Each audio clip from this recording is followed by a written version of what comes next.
Hi guys and welcome to my latest video. Today's video is going to be a little bit different. I haven't done a battle report in ages, so I thought just to be a bit different and break things up a little bit, I would do a battle report between the Orcs and the Herlanceians, 3,000 points each. I will warn you now, it's quite in depth. It is about an hour long, this video, so I couldn't cut it down. There's so much in there. But yeah, do you know what I mean? Let me know what you think. If it's too much, let me know. I won't do another one otherwise. But you know, if you're into this kind of thing, I think you might enjoy it. So, we have 3,000 points worth of Herlanceians. Here's their army list. I'm not going to go into too much detail here, guys, because you can always pause it, zoom in, read it at your own leisure. And I'm going to talk about all the units anyway during the video, so there's no need for me to go over it here. And they're going to be fighting 3,000 points of Orcs, and here's their army list. And without any further ado, let's get straight into it. Now what we usually do when we play a game, we tend to give it like a little point, and what we've decided to do, this is the random terrain generator, and it has generated a village, and we've decided that today the Herlanceians, because this is where the Herlanceians are going to be deploying their troops, have come to defend this little hamlet of about 6 or 7 houses, not even that probably, and we're going to call it Pointless. So obviously, even though it's probably deserted and all the folk have taken away their valuables and there's nothing there, it has warranted a huge response from the Herlanceians to come and defend this pointless little village called Pointless. Hence the name Pointless. However, anyway, the Orcs on the other side have gathered their mass, and that is where they are deploying. Now, in free planes, soldiering, how good you are at actually doing your job, that's what soldiering is really for, comes into this part of the game. So, for instance, the Herlanceians tend to end up with better boards than the Orcs, because they're better at soldiering, they're better at planning and all this, that and the other, and it's worked to their advantage. So the Herlanceians have a hill to put their war machines on. They'll probably put some forces there. Hang on, I'll do it in a different colour so it's a bit more interesting. We'll do it in yellow. Alright, so they'll probably put you can't even see yellow, can you? Right, I'll do it in red. Right, so they'll probably put their forces there. They'll put their war machines there. They've got a big space there if they want to use it. And they'll also put some troops in the little village or little hamlet of Pointless, because it really won't take up to. That's really the size it's going to be. However, the Orcs on the other side of the field have got not a very good board. This is a stream, and the arrows mean that the stream runs in that direction. So they've got a little obstacle to overcome over there, and that will divide up their army. The space they've got, the big open space, is there, so they'll probably put most of their forces out there. They do have a hill, but again, it's not ideal for infantry pieces, so they might put some little units there, or maybe in front of it. It shouldn't get in the way too much, and they might put a skirmish unit or something on top of there. They do have rough ground here, and there is this river. They will have bridges, however, what go across it, so it shouldn't be too much of a problem, but if they do go through it, it'll cost them 2 to 3 inches, so it could be a problem. So this is what the board actually looks. There's Pointless there, it's Pointless basically, it's teeny and tiny. So the Herlanceians will have all that space there roughly. It is 12 inches deployment area, so this is what they've got. The Orcs will be here, maybe a little bit more further up than that, but anyway, so like I said, they're going to put their main forces there. They'll put 1 or 2 things there. The Herlanceians are going to be like that. They're going to use this hill to their advantage, which will really help them in combat against the Orcs. So here we go. So there's Pointless, the little hamlet of Pointless, with no one in there. But anyway, so the Herlanceians have gathered round to the right side of the board, which would be just right of Pointless. I suppose it would be east of Pointless, thinking about it. So these are the free riders. They're skirmishers, and they're there just to antagonise and harass the Orcs, and maybe get them to charge after them, and so they can flee, re-rally, and then these guys behind them might get a counter charge in and destroy it. These are the heavy riders. They're okay cavalry. They're armed with lances, shields, They're nothing special, but on a charge they can be quite nasty. However, if they get charged, because they're in a cavalry wedge formation, they will buckle, and when they buckle they'll suffer 5 plus battle stress, which means they could flee, so that's not good. Behind them is the elite unit of the Iron Fist. These are new to the game. They have great hammers. They're designed for fighting orcs or anything with toughness, such as dwarves or ogres, trolls, anything with resistance. They'll just ignore that part of their save and cut straight through them.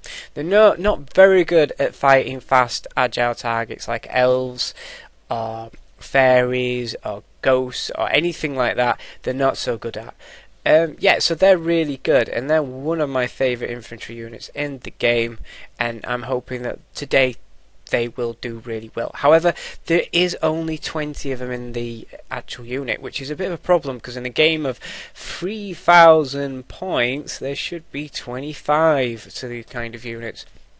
So that could be a problem later on. However, today I didn't realise I was playing, so I used an old list for fighting the Dracomancers, which is a new army in development, or we're working on, which is quite like the Orcs as a combat army. So this army should have been, as near as damn it, really designed for fighting them.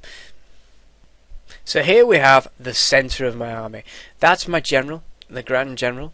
He's the one who gives me all the little bonuses at the start of the game to help me start first, get the hill and such forth.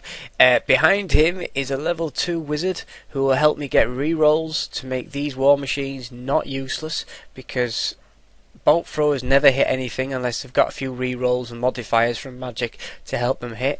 Here are the Grand Guard, another elite unit, and as good as the Iron Fist in my opinion. They are armed with halberds as well, which is not good, because halberds do -1 toughness when orcs have a resistance of 1, and that actually resists that modifier. So they basically might as be armed with swords and shields. They'd be much better off for it. So basically not brilliantly armed, but they're still an elite unit. They still have 2 attacks each, which it works out at 10, and they're better armed, and they've got like heavy armour and so on, so they're alright. But this is what you get for using a list which wasn't actually meant to fight the orcs with. They're sort of all a little bit wrongly armed. Anyway, this unit here is right for fighting the orcs. They are the pikemen. There is 5 across, and they fight in 4 ranks, so they equal 20 attacks, so they're quite nasty. They also have a garrison master in there as well, which gives them rerolls, or one reroll, which is quite nasty. So yeah, that's cool. So they're actually really nasty, and they should do plenty of damage whatever they fight. Here is another halberd unit, again not brilliantly armed for fighting the orcs, but what can you do? That's the way they are. They are manoeuvrable. Now the thing about pike units is if they get hit in the flanks or the rear, the pike unit will just completely fold and be destroyed, because they suffer additional battle stress, which is the mechanism for deciding if pieces stay or fight on in combat, but they suffer more. They're also really slow, and they take longer to turn. They have to turn really slowly, so they're less manoeuvrable, pikemen. So you tend to put like little block infantry units next to them to protect the flanks, so they're not outmanoeuvred by the enemy. Over here you can just see another halberd unit. I think it's a little bit bigger than this one as well. Now this is my elite cavalry unit. In 3 planes, cavalry armed with lances in a wedge formation is pretty nasty. They do -3 to a save, and they do 1 to 3 damage if they hit. They are absolutely devastating. They could hit a giant this slot and actually take down a giant. They're absolutely nasty. There's nothing worse than a cavalry charge. So these guys are elite cavalry, and they're called Grand Riders, and they're devastating if they charge. They've got 2 attacks, and they've got another attack for the mount. And then they can have a magic banner which heightens up their strength. They've also got that guy in there who's a hero who stops you from fleeing away from them. They're very, very, very good, and yeah, but they are in a wedge formation, so if they get attacked, they will crumble and they will flee, and that will not be happy at all. Yes, anyway. So yeah. So I'm going to have to be careful how I use them because I've only got 7 of them in the unit. And here is a very large part of Tom's main fighting force. 3,000 points worth of orcs. The nasty little green things these are. He's given them all extra hand weapons, so they've got 3 attacks basic if you count frenzy. So they've got 1 attack, extra attack for and then they've got their frenzy. So on average they've got 3 attacks each. They're really quite nasty things, these orcs. However, if you do give them an extra hand weapon, they don't have shields. Despite what their little models have, they don't actually have shields. So they're vulnerable to archer fire, except I don't have any archer fire. So it's actually been quite a good gamble for Tom not to take, and it's paid off in his favour. So yeah, all of his orcs all have extra hand weapons. Now, these are carnages, these are trolls which have been demented. That's their special rule actually. They get demented and they are really, really tough in combat, these things. These are like demented trolls. They have iron bits of armor strapped onto them, bolted onto them. They have their nails or their claws ripped out and iron spikes or steel spikes inserted into them which are rusting. These things are in constant pain. They've gone completely mad with old age because they can't die because they keep regenerating, and their bodies are partly rotting away, so they have an even worse stench than a normal troll. These things are absolutely mad. They're so mad that the orcs take them onto the battlefield in big iron boxes, and then they release them upon the enemy and they just go mad, and you really do not want to be in their way. In fact, that is their big weakness in combat, that basically they kill everything, but after a while they become tired and they'll end up dying of exhaustion because they don't slow down like other things. Everything else in free planes, when it gets tired, it tires out, it stops, it slows down, does whatever. These guys don't. They fight as normal, but they drop dead of exhaustion. So that is their big weakness, and they can really only have 4 rounds of combat before they start feeling that. So Tommel's going to have to be careful how he uses them or when he releases them, because when he does release them, he's got no control over them. They'll always attack the closest enemy. Anyway, so they're a new little addition to the orcs, the carnages. Over here are the Ironsides, which are played by normal orc chariots. The orcs are going to get rid of horses and have zags, which are half crocodile, half horse type creatures, and they're much nastier than horses. Except after combat, you have to take a soldiering check to see if they gorge or not. If they gorge, they won't pursue and they'll feed, and then you've got control. But they could overgorge as well, and then they can't move for the rest of the game. So even though zags are harder in combat or better in combat, they do have a bit of a drawback. But these are just your normal orcs. These are Ironsides, which are the elite chariot riders of the orcs. So they now have elite chariot, and they're absolutely hard. They've got 2 attacks basic, and then if they go into frenzy, they've got 3 attacks each. They are very nasty things. They've also got great weapons as well, so they do -2 to save. They've got scythes, so when they hit you they really hurt. The downside to these guys is that when they do go into combat and they do fight, because they go into frenzy and because they have great weapons, that's 2 endurance a turn, and they can only have 4, so they get tired quickly, so you've got to use them sparingly. You can just see the tabers, which are flightless birds. They go 18 inches. They fly along. There's their packmaster. If he dies, they go berserk or they just go nuts or whatever. But yeah, they're really used for attacking lightly armed targets, such as archers, war machines. You can use them for flanking, because they're good, but they can never ever take a unit directly head on. They'll just get murdered. So that's what they're for. Here's the other side of Tom's army. Again, you can see more orcs armed with 2 hand weapons each. These are more orcs with 2 hand weapons each, and so are these guys here, and those 2, and that's the majority of his army. He has 2 other wizards here known as hags. They're level 1 wizards. They're really good because they cast Cracking Reality, which ignores all saves, so that is really why you take them. But they are cowardly, so if an enemy gets too close to them, they take a deviancy check, a bravery check, and if they fail, which they probably will. They'll run away, and then that's how you get rid of them. Except he's put them near his Iron Maiden, which is here. This is his Iron Maiden, guarded by her finest sons, her saws, which are basically the Orcs elite, and they are absolutely solid in combat. Each one has 3 attacks, and they are poisoned, and if they go into frenzy, they have 4 attacks. They're nasty. And he has 1, 2, 3, 4, 5, 6, 7 across. So yeah, you do the maths. That is just utter carnage at the front of there. He also has a battle standard guy in there as well. So this is where his main command center is. This is what holds his army together.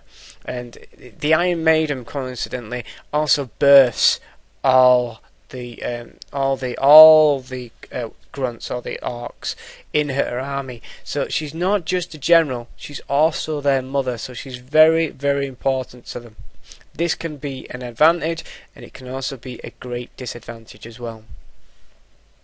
On top of the hill, on the other side of the Orcs board, is where all their little skirmish. They did try scouting with these guys, but unfortunately there was no room for them, and the enemy could, or my forces could see them. So they've sat on top of the hill, and they look like they're having a little party.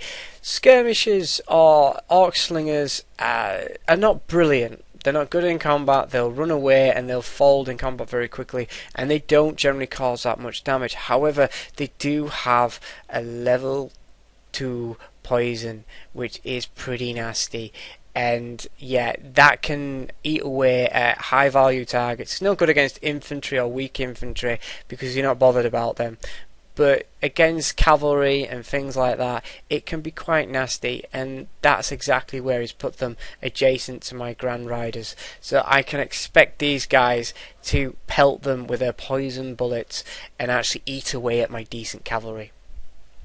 Huzzah! I've won the first turn of the game because my general is basically smarter than that dumb Iron Maiden, and basically I've used it to move up my Grand Riders up on my left side of the board, and they're only going to be faced with Tom's skirmishers, who are not going to stop these guys from doing what the hell they want. However, he will pelt down his poison slings at me, and they probably will do a bit of damage, and I will get upset about that because these cost 25 points per model as opposed to his 6-point slingers.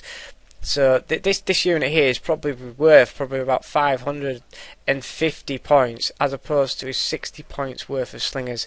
So generally I don't want them doing too much damage to that unit, but otherwise in combat they can't hold these guys back. So at the other side of the board there is things to stop me, and this is where the whole cat and mouse game begins. I've moved up. I'll change the colour of that to purple. I've moved up my skirmishers, or my light cavalry, up to sort of tempt his carnages to chase after him, so I can lead them off the board in that direction. And I really don't want his carnages getting hold of them or them, who I've moved forward. I've moved the Iron Fist behind the cavalry, who are getting ready to charge. Maybe countercharge the carnages or anything else which decides to come at them at that direction. The Orcs have now unleashed their carnages from their boxes, and they've already started surging forward. However, I'd like to talk a little bit about my last turn. Tom's turn, magically, was superb. He's really going to hurt me magically and do a lot of damage, as opposed to my shooting and magic didn't do anything. So he's just in the process of zapping these here with the Cracking Reality, which is going to wipe out one of my bolt throwers.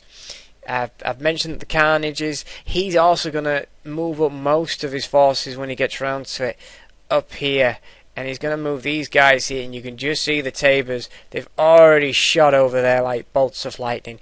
So he's already starting the process of encircling me. If you're wondering what this little guy over here is doing, he's a numpty. He's hidden somewhere in his army. But he's not actually there. He's actually in there somewhere. I don't know where, but he's there.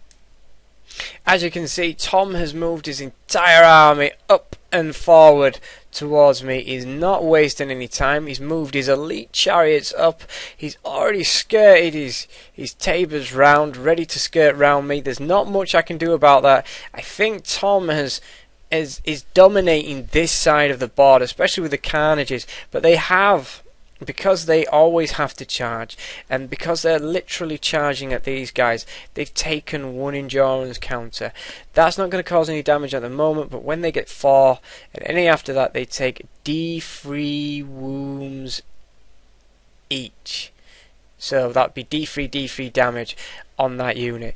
But they can regenerate that damage, but generally it's not a good thing for the Carnot. He needs to get them in, and he needs to get them killing things, and I need to get them to chase that skirmish unit just down here off over there. That's my plan. At the other side of Tom's board, he has moved his Orcs to there. That's what that card is there. It's just to mark that his Orcs have actually reached there on the bridge. He's also moved down his skirmishers down here to stop my Grand Riders from charging at him over there. And he's also, maybe he'd have been better keeping them up there for my money, but he's moved them down there to buy them an extra turn so they can shoot more poison shots at my Grand Riser and do more damage to them. That's the problem, because now I'm going to have to move him up and get him into a new position. Also, if he moves closer to the Grand Riders, he'll deny them the use of their lances, because they need to move or charge over 7 inches to use their lances. So yeah, it's not a bad move for Tom, and he'll also get another shot at them with his poison. During Tom's turn, his magic is absolutely devastating. He strikes this and completely kills this bolt thrower with cracking reality. He does more damage to my other pieces. So here you go. He hits the Grand Guard with more magic. This is more cracking reality, which is from those 2 little hags, or those 2 little wizards I pointed out earlier. And by the way, his Iron Maiden is also a wizard as well. And that is the amount of damage they do. They absolutely hammer this unit. This unit is absolutely hammered, and I'm in a bit of trouble because over here I'm actually completely defenseless. So Tom could come in from these directions here and just murder me. So I'm gonna have to think about plugging this gap up. At this point in the game, I'm not a happy bunny, because like I said, this is one of my elite units. I don't expect this unit to be finished off before it gets into combat, and having 20 models in a unit, I'm really paying for it now, or I will be paying for it later, because this is his first turn and he's done that amount of damage to that unit. He's going to focus his magical firepower on that and finish it off as much as he can before he gets into combat so he can break it. Got more bad news over here. He's starting to shoot this unit, and even though his slingers bullets don't actually do anything, they do manage to poison. So he's done 1 poison there, and that will probably kill one of those pieces, which is worth 25 points versus 6 points, which has done that damage. So this unit is really getting in its damage before, and as you can see, there's no way now that these guys can charge because they're hidden behind there. Before, I could have charged them because they were there, and you could have maybe just done it. But yeah, he's done the right thing there. He's moved them down. He's pelting that unit. He's weakening it as much as he can. He doesn't seem to be interested in turning these guys to actually face this unit, which might be a mistake. But the thing is, all his army is classed as soft infantry because they don't have spears or heavy armor apart from his swords, and so these guys would get an extra attack against them in combat per model. So he's actually got a bit of a weakness to this unit, but like I say, things are going quite well for Tom at this point, so he's not too worried about what's going on. It's the start of my second turn, and already that poison has taken effect and killed one of these models, because that's when you roll it out at the start of each turn. And at least I've got rid of the poison, but it's done some damage, and he's going to have at least another shot at these guys with his poison. I'm just going to have to move these guys up as fast as I can to get rid of these little bastards up in the corner doing all the damage. So as you can see, these guys, the Grand Riders, they've nipped around there, and they've got these guys in the sight now. they are going to have one more chance to pelt the poison at them and probably kill a few more eventually. But I should be able to just get rid of these guys, and with that, if I can do it in one turn, I'll get an overrun. I could go on top of the hill to go somewhere else then, or maybe go straight over the bridge and attack those orcs who are heading over the bridge. So it's looking okay for me over here. I just hope that the poison doesn't do too much damage to me in the future. So I've moved the guard here, just up here, these halberd guys, all the way up there. They're going to have a few options then. They could either flank this unit, which will come down here, or if they stay over there, those orcs, they could go and fight them over the river, whilst the cavalry then shoot up the hill after they've dispatched these guys. So I've got a few options here. This unit would then fight this here, and they might, if enough survive, face down these guys coming here. But it's not looking good because they're just, yeah, there's a lot coming in there, and there's a big gap there. So I decided, since this unit has nothing to do here, they're going to do a Hannibal and go over the mountain and go all the way over there, and you can just see them there. They're already making the journey over there to fill in that gap there. As you can see, these guys have more or less, they're staying where they are so they can countercharge. So they're just staying still. The Iron Fists have moved up here to sort of level this off, because I'm quite concerned about these areas here from these orcs. I've moved up the skirmishers from there to there, and they're hopefully to tempt these guys away. However, I'm expecting to be charged from all corners there, so they're hoping to fall back, and whilst they fall back, they can counter charge in the orcs' turn. That's looking very, very complicated, isn't it? But yeah, so generally, yeah, it's not looking too bad over here. It's a cat and mouse game basically, and you just don't want to be the mouse when you play that game. Now, it's totally and utterly expected. The Tabors charged them, the Ironsides charged them, and the Carnages charged them. And as I didn't expect, these guys failed. Well, they failed the check to flee, so they have to take the charge, and they're utter shit, so they're just going to get wiped out. And I didn't charge in my cavalry because I thought I could pick and choose. Because I thought if they hold, or if they just, you know, if they flee, as I thought they would do, as I thought they would, then I might be able to pick and choose and hit one of these guys in the rear. But then I realised something. These guys here are murderers. These guys here are absolute killers. And they can handle themselves well. And these guys are utter shite. So they're going to be completely and utterly wiped out in the first round of combat. Easily by these guys, and because of that, these guys are then gonna get, or the orcs are gonna get a wipeout move, and they're gonna use that to charge right into my cavalry, and my cavalry is no good at taking charges, and they're just gonna get smashed.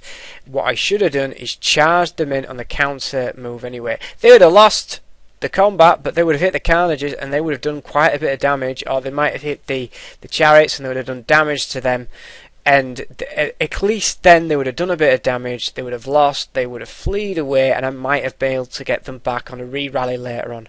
But I've completely and utterly made a cock up here, so it does not look very good on the right side of my board at the moment.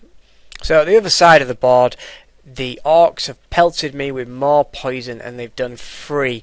That's potentially 3 of my elite cavalry dead in the next few turns. So they have actually earned their points back, even though they're going to get massacred their next turn. They're never going to win because they've got flimsy ranks because of skirmishers. So when these guys hit them, even though they won't get their lances because it's too short range, they need at least 7-inch distance for them to use their lances effectively, they're still going to run. And I'm hoping that I might kill them all in one go and get an overrun, go onto that hill, or even go into an overrun over that bridge. But we'll have to see what happens. In the middle of the board, the orcs keep blasting me. Tom keeps blasting with cracking reality on them there. That's those little bitches there, they're just blasting me with magic. These guys here are also blasting me with magic here. With, you know, so that basically, cracking reality is D3 hit. That is 3D free hit, and it's all hitting this unit here. They've killed another 5 models there. This unit is now utterly knackered and fucked. It's just, I don't know what I'm going to do there. These orcs are coming in here, and they're going to flank me. So it's not looking good. This unit here can no longer take this unit on head on, because they'll just buckle. They only need a few more wounds doing on this unit and it'll run. I'm really paying for the 20 models in this unit now, and I do have this unit running over, but what do I do? Do I move it over there to fill in, or do I reinforce this unit here? Because you can do that in free planes. You can get behind a unit and reinforce it in battle, but that still leaves my flank open. Well, you'll just have to see what I do next to sort of solve this little problem. These guys on this side of the board, it's not looking too good either. So actually at the moment, for the Herlanceians, for my army, it's not looking very good. I took a very I've got a very defensive magic, but it's geared up, so it's actually quite powerful. But in defense, I've got very little defensive magic, very little defensive magic items to stop these spells from getting through and hurting me, and they're literally taking me to pieces now with their magic. It's not looking too good for the Herlanceians. Well, surprise, surprise, the free riders have been utterly destroyed. They've just been absolutely battered. And yeah, anyway, so now that, because they died in the first round of combat, these guys here, the Ironsides, they get an overrun. They're undoubtedly going to move into my my heavy riders and absolutely annihilate them. They'll probably follow them up and do a little bit more damage on them. Wedges are designed for attack. Cavalry wedges are designed for attack, which they're in. They're not designed for offense. That the entire formation will crumble and they'll suffer 5 battle stress just from that hitting them. They will be completely annihilated, and that's what he's going to do. The only good thing, I suppose, is that those guys have taken a little bit more endurance, which means that soon they'll be taking wounds, dying of exhaustion because they're working too hard, and they can't see the heavy riders. They still get their movement, but they can't go flying into them as well. So there's a small chance that the heavy riders will hold their ground in this following combat, but they probably won't. And it leaves, on this side of the board, the Orcs have nearly swept me out of existence. The only thing really I've got left is the Iron Fist, but they're on their own, and I doubt they'll be able to hold back this tide of death which is just sweeping across this side of the board. So it's the start of my third turn, and Poison has just claimed another model. Yeah, and I've still got 2 more poisons, so potentially 2 more models, and they haven't even charged yet, but they will be charging to get their revenge on the skirmishers who are just up here somewhere. So over here, I've now got my revenge, or getting my revenge. I've charged the cavalry. They don't have the lances, but their attack should be enough. I'm hoping it will be enough to wipe all them out in one go, because they're really not very good in combat. And then hopefully we can go up there, because I'll be hitting on 3s. Oh no, 2s, because I've got a magic banner, which allows me to hit on 2+, and I'll be wounding them on 3+. So they should be, well, they should be in a lot of trouble. This should hopefully give me enough momentum to then do an overrun move, take the hill and reface somewhere over there, ready to then go wherever I want afterwards. And that is a little ray of sunshine which is happening at the moment for the humans. This unit down here is continuing its long trek. It's nearly there. These guys will be moving. There's no way in hell that they'll be staying there. Now the Grand Guard have decided to fall back and sit on the perch of the hill and get a defended position here. Tom wasn't very happy about that, because he wanted to fight them, destroy them, but there's no way that they could, and he even called them pussies, but there is no way that these guys in their current form could stand up against any of these units here in combat. The only way they've got a chance now is to sit at the top of the hill and get a defended position. I would move these guys back, or I wanted to move these guys back, but they just don't have the movement, or they're just not manoeuvrable enough to do what this little unit can do because of the pikes. So they're stuck there, and I really don't want to start moving them because that would turn their front into a rear, and if they got charged, they would suffer 6 battle stress because they're a pike unit, and that would send them off the board, and that would essentially I would have nothing then to stand up against any of this lot over here. At the right side of the board, I've charged in my iron fists to take on the carnages to see if I can possibly kill them in time before this unit comes in to flank me. They do have hammers, so they'll ignore their resistance and they will do damage on them, but these things are so hard it's very unlikely, so it's a bit desperate of me over here. This unit here, this like I said, it's a half decent unit of cavalry, and it should have charged in, but it didn't. Instead it got charged, and as a result it will suffer 5 battle stress from being charged. It's being flanked, that's 4. So, and it's also got these guys over here who cause fear, so that's, yeah, so that equals 10 battle stress. In the game, V5 soldiering. So basically in the game, battle stress is a system to determine if you run away. Your enemy would roll the battle stress and you would roll your soldiering dice, and the one who gets the highest wins. So most likely it's whoever gets the most 4+s wins the roll. So it's very likely that those guys are gonna flee, and these guys are gonna be left on their own, and they're gonna be overpowered and destroyed eventually. So on this side of the board, it's looking desperate for the Herlanceians. The little town of Pointless, or little hamlet, or whatever it is, you just weren't worth it. These guys are really wondering if 3 houses of a hamlet are really worth dying for, and I don't think it is somehow. But anyway, so yeah, this side of the board is about to be rampaged through by the Orcs, and there's not very much I can do about it. But more worryingly, these things here have the speed and manoeuvrability to nip all the way around and even get right behind my missile pieces and take me from behind, and I know this, and there's going to be nothing I can do about it. I suppose I took a picture of this because this is my magic in... Well, you can cast magic at any time during your turn except the battle stress phase of the game. And I took a picture of this because I managed to cast it. And it was the first time really I'd managed to get any spells off, because up until this point my magic and my shooting had just been a waste of time, really let me down. And it's kind of bittersweet because I've got this spell off which gives you D3 rerolls during a game, during your turn, which are really good for bolt throwers. But by now, as you've seen, the carnages and the chariots are in combat, so there's nothing really for them to shoot. You could shoot the normal orcs, but it's a bit of a waste and it's difficult. You're best saving these rerolls for other things.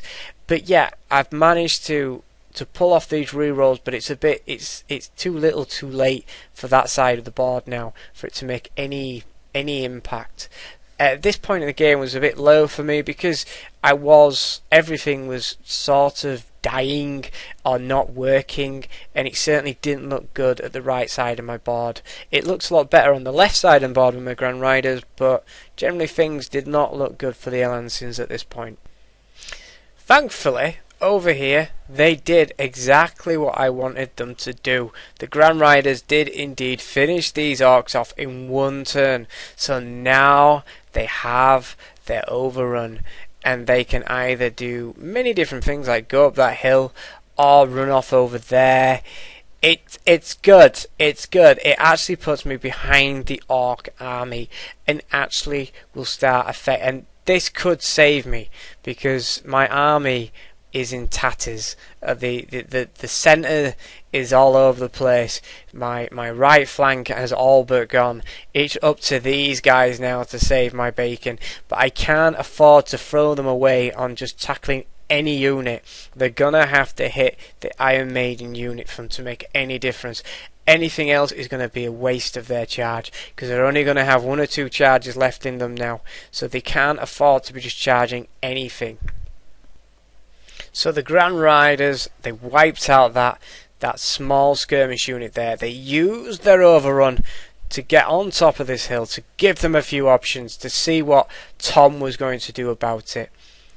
One, they could go and hit that unit in the rear. Now, all of his army are soft infantry because they don't have spears and they don't have heavy armour. So even if these guys turned and faced these head on, they would get the soft infantry rule against them. So they'd all get +1 attack, +2 would be 3 attacks per model, plus the horse. So you're talking a lot of attacks against these, and they have a ban out that gives them +1 to hit, you know. So these guys, and they've got a hero in there, so this unit here will cream that unit. The only unit that can stand a chance against it now is that unit, and that's the elite unit of the Orcs, and they want them in there, Tom.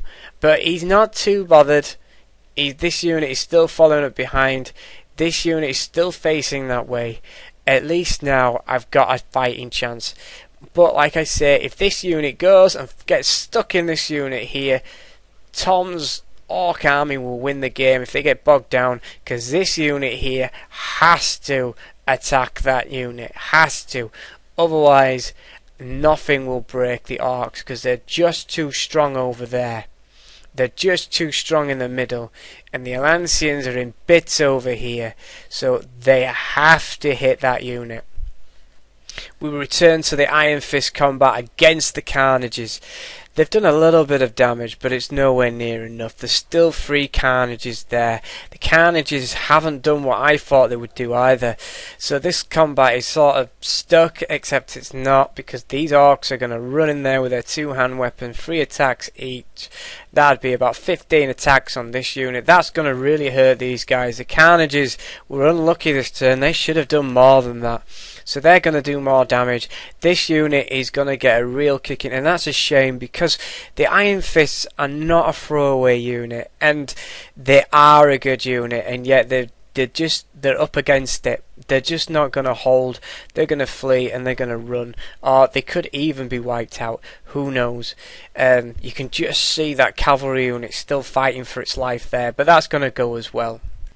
Moving back to this combat with this cavalry wedge, they're gone. I mean, they've taken 3 losses. They did do a few wounds on the Tabors, except it's nowhere near enough. I mean, this unit has crashed into the front of them, so they're going to suffer 5 because this unit buckles. They're hitting the rank. They've killed 3 models. That's another 3 battle stress. They've got fear from those guys. That equals 13 battle strengths versus 5 soldiering. So they're going to run. It's the battle stress next. This is the end of the combat. After that, it's the battle stress phase where all the battle stress is worked out, and that's where this unit up here and these guys here might run. This unit's definitely going to run. This unit should hold, but this unit will definitely run with all that amount of battle stress on them. We're in the battle stress phase of the combat now. These guys did break. The Tabors did follow up and pursue. They're off the board and they'll be back next turn. These guys have now been completely wiped out. The Orcs didn't want to pursue. They held. The Zags didn't want to gorge either. So these guys are fine, except Tom has decided for his next turn, which is next, to keep them there, to rest them so they can regain all of their endurance, so they can be then used as normal, which is a good idea, to be quite honest with you. This side of the board is now all but gone. The only thing left is the Iron Fist, but as you can see there, it's Tom turns next, and he's definitely going to charge him with those Orcs, and they're in a lot of trouble. And then that all but means Tom has won this side of the board totally. I think with the Orcs' victories at the right side of the board, I think they must have been emboldened because they charged down this hill and smashed straight into these Herlanceians here, which I don't think was the best move. I mean, I counter-charged here because this unit has been pretty much stationary, so it can do what it wants really when it comes to counter-charging, and it only moved an inch. So this unit has all its attacks against these guys, which is about 20. It's also got all the re-rolls against it. It's also got a flank, which is 4 battle stress. This unit here, I mean, it does have the general, which will give it loads of bonuses, but generally, this unit here is just put it in harm's way.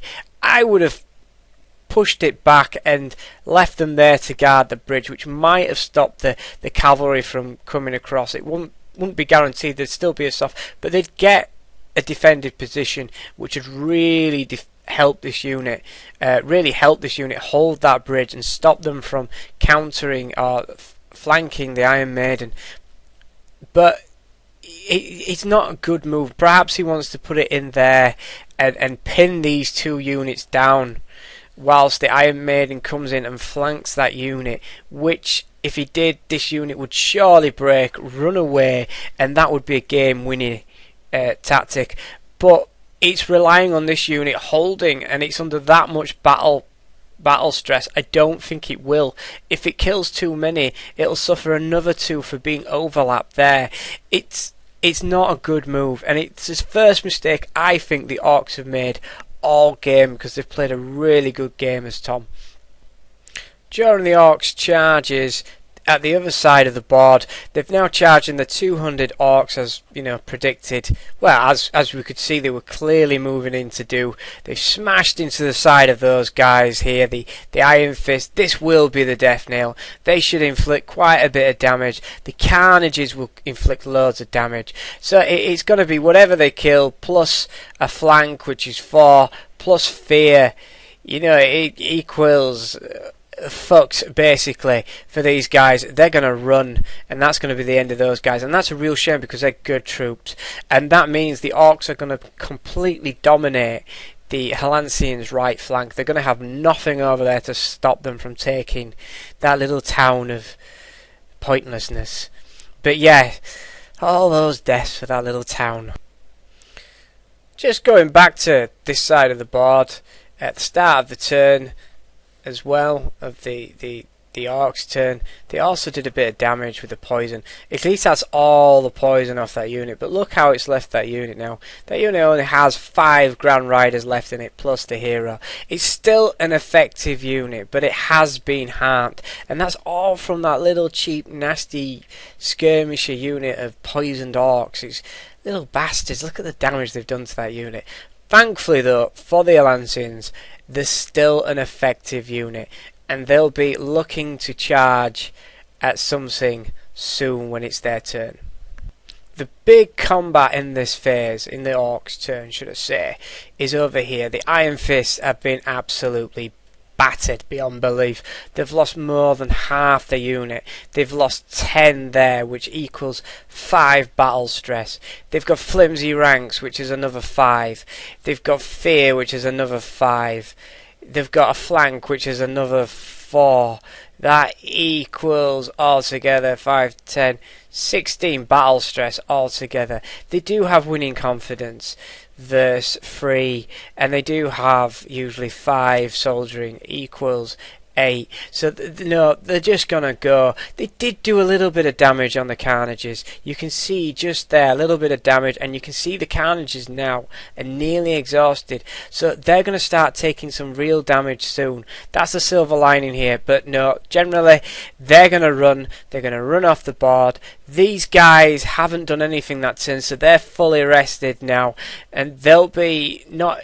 So in the Orcs' next turn, which is nearly over, this turn is nearly over, they'll be ready for action again and up to full strength. So this side of the board here is now nearly undisputably all Orcs. Don't forget about the Tabers as well. The Tabers, who are over here somewhere, should be also coming back, and they'll be able to fly around, and they'll be able to attack the weaker missile pieces, the war machines, and the soft tender rear and flanks of any piece as well, because they go up to 18 inches at full flight. They don't hang around. So over here it's looking terrible for the humans. Not good at all. However, it's not all bad news for the Herlanceians during this turn. They have done particularly well here. They've done some significant damage to this unit, and they've got them in the flank, and they've done about, I don't know, 1, 2, 3, 4, 5, 6, 7, 8, 9, so that's 4, that equals 8 battle stress altogether. They've nearly got an overlap there as well, which could break that unit. So this unit could go, and if they go, that's one less unit for the Herlanceians to worry about. But you can see the Iron Maiden, the swords are now looming. They're ready. If they don't break this unit during the next turn, during the up and coming battle stress phase, this unit's flank is going to be vulnerable. And they are going to charge in there and destroy that unit, and they are going to just flee. And that's nearly just about game over. There's going to be nothing left over here to stop that unit from ripping apart whatever it wants to do. So these have to break, otherwise the Herlanceians are done for. And we have a bit more good news for the Herlanceians. That unit there did indeed break and run away. So they're now fleeing. So that's fantastic. These guys can just gather their forces, reline. They get a 2-inch maneuver move, so they can now pivot back, get ready to face this unit, or these units which are coming in to face them, build up a new battle line. And that has saved the Herlanceians baking. It doesn't really matter though. The Herlanceians are looking a bit bloodied, but it is their turn next. At the moment it's the Orcs' turn. They've got another turn. Perhaps what the Herlanceians can do is charge the Orcs and take the initiative and stop them from getting their frenzy. And don't forget about this unit up here. The Herlanceian Grand Riders are still there. They could charge this fleeing unit. That would break. Well, it'd be utterly destroyed, should I say, and then they would use an overrun and smash into the side of these Orcs here. And that is the one thing they need to fight, because now the Herlanceians are really bloodied. They've been ripped to bits, they're in tatters, but if they can destroy this unit here, they could win the game, because all the other Orc units will break and flee. And as you can see, the Herlanceians have spent their 2-inch movement, or I have spent my 2-inch movement, reforming these units, getting ready to take on these units. But I'm planning, instead of charging them, to deny them their frenzy, their +1 attack, which will help defeat these units as well. I'm also looking forward to charging these guys, destroying them and going into the side of them, which could win me the game if all goes well. It depends how tough this unit is. Historically, Saw units are usually armed up to the teeth. In fact, most Orc players who play as the Orcs will at least spend 700 points on this unit in a 3000 or 800 points, depending how hard they want. So that will be a tough unit. It will not just roll over and die. Even with the Grand Guard smashing them in the side, they're going to take some beating before they go down.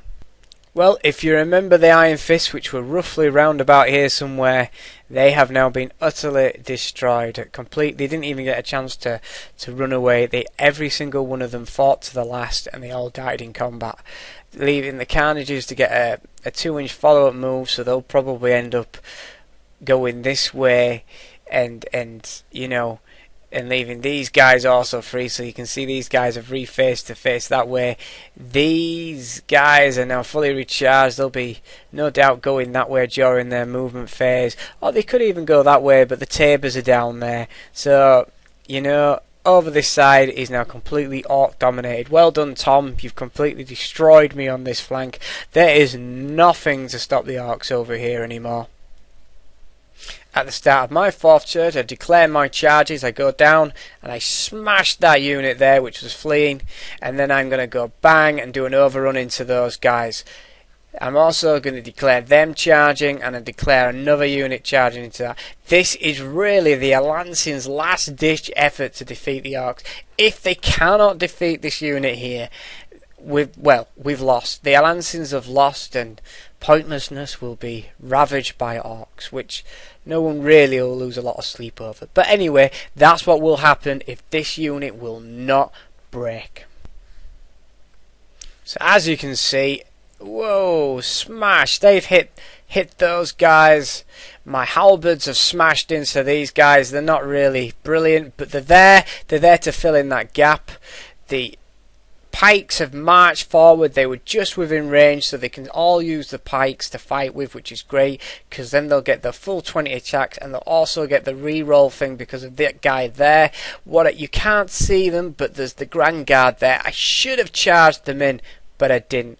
So the Orcs do get an overlap, and they do cause 2BS on this side here, but I cause 4 battle stress there. So that will probably win me this combat. And I've also, my magic for some reason now is really working well.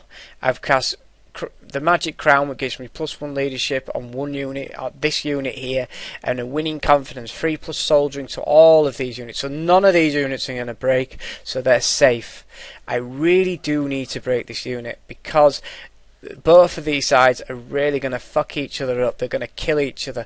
So, and the thing is, all of my units are nearly engaged in combat. I don't really have too much left now, and the Orcs do. They've got loads of fresh units ready to fight back. Not to mention, all at that side of the board is all Orc, and it's trying to get its way over here as quickly as possible to smash into my side down there.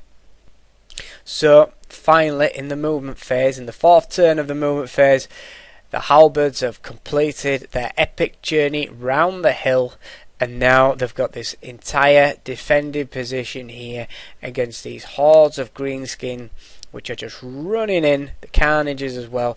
Don't forget about the tabers here, which is probably nothing I can do about, because these guys can't fight everyone. The tabers are just going to have a free reign, and they can either hit them, they can hit them, or they can hit my missiles.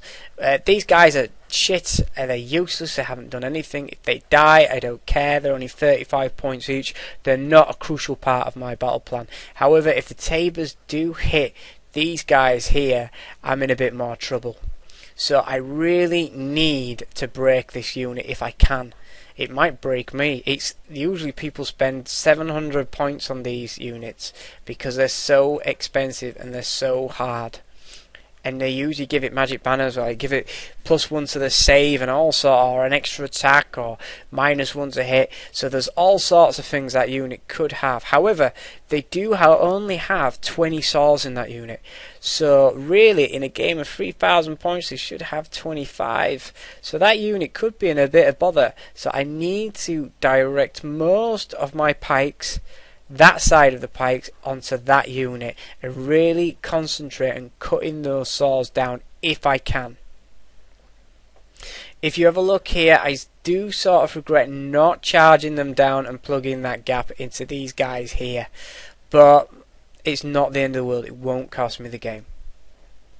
So here we are in the combat phase of my 4th turn. These guys cannot fight in this turn simply because they've already charged, wiped out a unit and charged into another unit, so they'll have to wait until the Orcs' turn. However, they do cause 4 battle stress for being in their flanks still. So these guys are in a bit of trouble, but more importantly, I know this unit has 20 saws in there, but I've also found out they've got a banner to stop them from suffering the loss of endurance. However, because they're not in frenzy, because I charged them, this isn't a problem to me, so they're never going to use that banner. So that's effectively a waste of points, because it's no good to them. Usually people give them +1 to the save or +1 to hit. They've got nothing like that in there. They're just average swords. So these guys here can actually affect and hurt them. These guys, when their attacks do come in, will really hurt these guys. We're now in the Orcs' 4th turn, and the Carnages have charged all the way over here.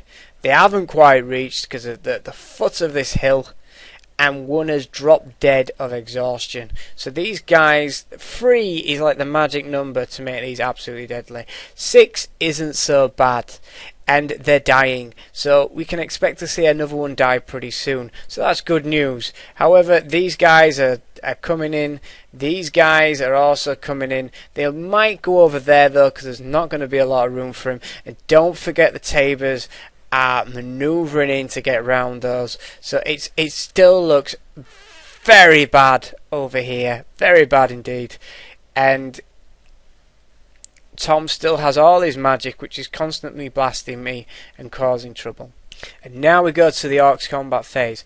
Because of a spell they keep casting, or Tom keeps casting on one of his Orcs, he makes one Orc really hard, and he's doing loads of damage on those guys. But it doesn't matter, because all of their impacts come in and cause that many damage.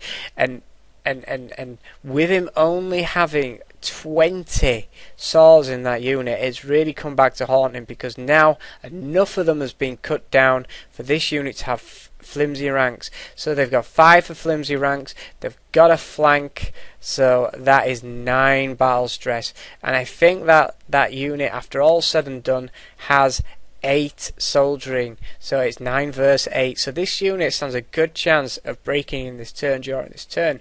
So that's good. So the Herlanceians are holding together. They're doing quite well. The pike unit is strong. This unit has plenty of models in it at this stage in the game to hold up against them.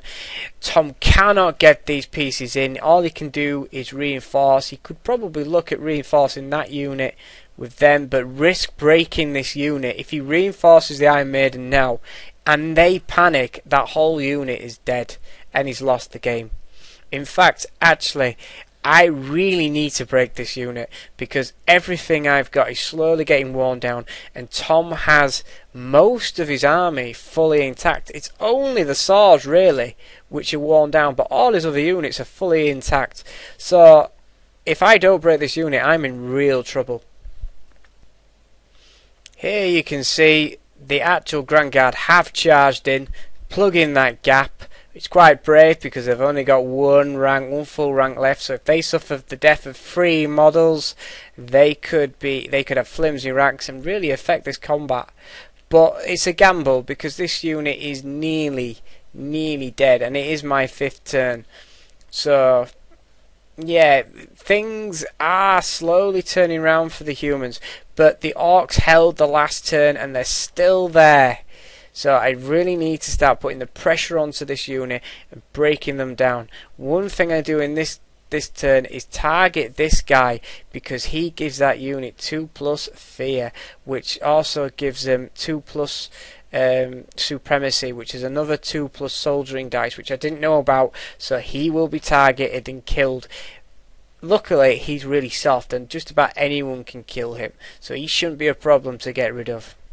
I think I must have been feeling brave, and my confidence must have returned, because I have charged in these guys into the Carnages. I would have been far better off letting the Carnages coming uphill and me getting the defended position, and it would have cost them 2+ endurance.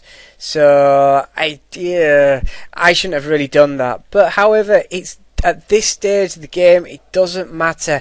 What matters is over there. Because if I don't kill the Iron Maiden, if I don't break the Iron Maiden, I don't overrun the Iron Maiden, I'm in serious problems, because Tom has loads of fresh troops. He's got these guys. I've got nothing to fight these guys, nothing at all. So I really need to kill that Iron Maiden. And the humans' 5th turn in the combat phase, there's a breakthrough, and the Iron Maiden fails her check and breaks out of combat and flees. With the amount of damage done on the unit, she just can't hold up anymore and she has to flee away. Now I chase after her, she rolls an 8 and I roll a 7, and I just don't catch her. This is great news that she's broken. I mean, I would have sent my Grand Riders after her, but they all died in that combat. There's none of them left now. But I did chase after her. I didn't catch her. And if she rallies, I'm in serious trouble. I really have to kill her. The amount of fresh units the Orcs have is unbelievable. Not to mention, they've got those Ironsides somewhere over there, which are just absolute killers. They have a fresh unit here. That's a fresh unit. That's a fresh unit. And my army now is in near tatters. There's nothing really which can stand. The only way that the humans are going to win now is if they kill the Iron. It's the only way. If they don't, they're so close to doing it. But it's the Orcs' turn next, and there's a good chance that she might rally. here we are in the Orcs' turn. You can see that this unit here facing the Herlanceians has been fully killed. That normal Orc unit has gone. These Orcs have charged in, putting more pressures on these guys. Both these units are beginning to look a bit savaged. This unit, this pike unit here, is now down to half strength, so they're in a bit of trouble. The Orcs here have now moved in their heavy chariots, ready to strike these guys here. These Orcs have turned round, ready to strike these guys here. The Herlanceians are in real trouble. However, the banner guy in the Orcs' turn did run off, so that's some good news. And a wizard as well has also died, or a hag, a female wizard. So it's looking better for the Herlanceians. But if she does not run, then the Herlanceians are in real trouble, because she will hold and fight, and these guys here will smash into these, and effectively that's it. The Herlanceians are in tatters. They won't be able to hold back the rest of the Orcs. And here is the return of the Tabors, which were sneaking round the board. They've hit these war machines in their back. They've killed one. Thankfully though, this one's held, which is about the only thing it's done constructive through the entire game. Otherwise it would have overrun into that unit, or that unit, or that unit. Could have killed the wizard, but he's going to die next turn, and that's going to give these Tabors the free run to choose any of these targets and destroy them in the next round. So basically the Herlanceians are desperately, they need to kill the Iron Maiden. If they don't kill the Iron Maiden, the Orcs will hold together and just eventually chew the Herlanceians to bits, because the Herlanceians just don't have any fight left in them now to take on, and the Orcs have plenty of fresh units. As a side note, the Carnage, there's only one Carnage left now, one drop dead of exhaustion, so they're no longer really a threat anymore, but they've done their job. But this isn't really what's important. What's really important is over there, what the Iron Maiden's going to do. In the Orcs' last turn, when it came to re-rallying the Iron Maiden, she failed and she scattered 7. Now when you scatter in free planes, that means that your unit runs off in all different directions, which basically makes it fragmented and really hard to sort of rally that unit back, because it sort of diminishes in size. So what happened was, she scattered so much, so many of her Orc sons ran off in all different directions, that they dropped her. The weight of the remaining swords, they couldn't hold her up. The whole thing collapsed, killing her remaining bodyguard, leaving her there defenseless. And what happened then? These guys in my turn charged her, and because she was defenseless, she was killed outright automatically, which gives me an overrun to move off in any direction I want, and that's the direction I took over there. But more importantly, all the Orcs in the next combat phase of the game have to take a deviancy check, double their deviancy. Orcs have 4 deviancy, but they have to double it up to 2, because not only have they lost their general, but they've also lost their mother, so it's 8. So this means now that all the Orcs will probably break and flee the board, which has won it for the Herlanceians. So let's see what happens next.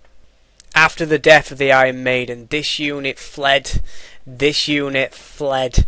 These Ironsides here, they fled, and that was great news, because they would have been the biggest threat left on the board for me to deal with. But thankfully they fled. He fled, he kept on fleeing. I think he was dead anyway. She fled, the last of the hag, she went. The Piper fled, which took the Tabors with him. So suddenly that threat over there was gone. The things what held, the last units were held with these guys, surprisingly. They did quite well. Over here, the Carnage held because it's unbreakable, so it wasn't bothered about the Iron Maiden dying or not. So basically we had a big exodus of greenskins.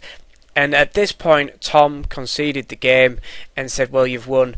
And clearly the Herlanceians, just by the skin of their teeth, had brought it back with loads of luck, I have to say. They were very lucky towards the end. The dice gods at the beginning of the game was not very pleased with the Herlanceians, but towards the end they came back into favour, did the Herlanceians, with the dice gods, and they granted them some more luckier rolls or fairer rolls towards the end. The Orcs, I suppose, if I was to say, they made, I suppose, 3 mistakes. One, they should have taken spearmen to fight the cavalry, to hold this bridge. They shouldn't have thrown this unit down here just to be killed, because that was just, they should have put it up there to hold the defended position, to stop the cavalry from, doing what they wanted to do. But even so, Tom relied on his skirmishers to kill off some Grand Riders, and even though they did loads of damage to them, or they did a fair amount of damage to them, it was too much for the skirmishers to deal with, those Grand Riders, and he'll relinquish control of that side of the board. However, I made loads of mistakes as well. I should have had more than units of 20 for my elites. I should have taken turning mechanisms to give my bolt throws, not that it really mattered, 360 degrees, which I always do now. I should have charged these guys in earlier. I shouldn't have charged those guys in, but these are not game-losing mistakes.